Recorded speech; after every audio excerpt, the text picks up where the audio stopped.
let's talk about resources, because this is where Medicaid really gets tough. If you're a single person, you can have $2,000 in countable resources. That is an impoverishment standard. And that's why one of the reasons Medicaid is well known to be an impoverishment program. So what can you do? We'll talk about that. The good news is, though, that if you are a married couple and you're married and one of you needs care, you're both alive, one of you needs care, you can keep more than $2,000. The person, the spouse who is going on Medicaid can only have $2,000. But how about the community spouse, the well spouse, the spouse that doesn't need care, and the spouse that needs to have money and assets available to them so that they can live their life and not become impoverished? Well, there is something, a policy that allows the community spouse to keep money. There's a policy against impoverishing the community spouse. So what we have, it's called a community spouse resource allowance.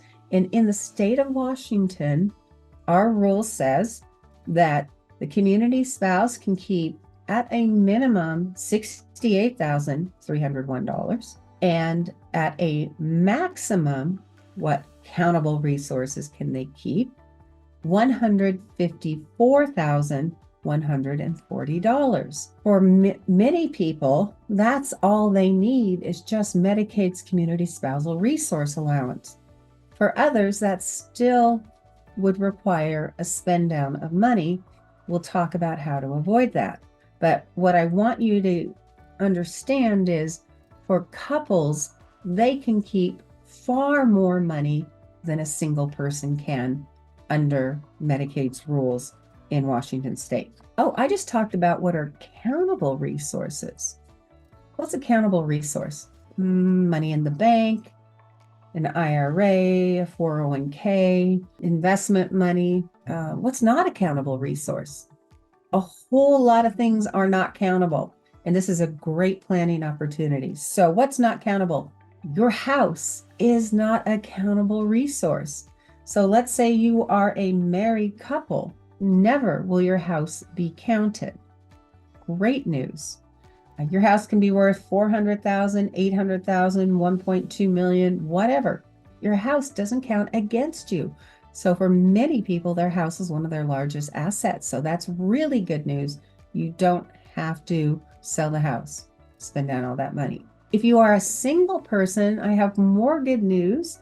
You can keep your house too. When you keep your house, your house can be worth over $1 million. Current standard is $1,071,000 in what your equity can be in your house, and you can keep it, single person, and qualify for Medicaid if you're otherwise within the resource standard at $2,000, because your house doesn't count. It's non-countable. Now, the bad news for a single person is that if they qualify for Medicaid and they keep their house, and their house is considered non-countable because the Medicaid client signed a form that says, I intend to return home, therefore it's a non-countable asset.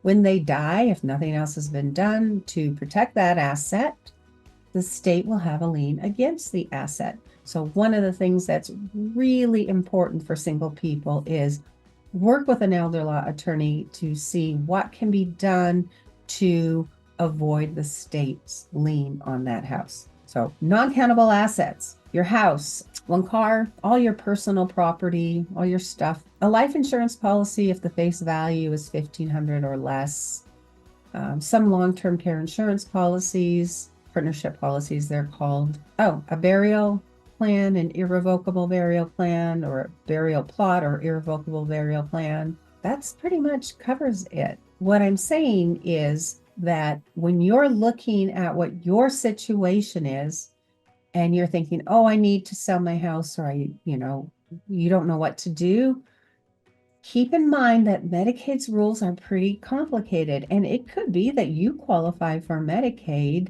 with what you have in assets right now. Qualifying for Medicaid is one thing, but keep in mind that it's also important to avoid the state getting whatever that you own, especially if you would like it to go to somebody other than the state. That's going to require you to work with an elder law attorney who understands Medicaid planning.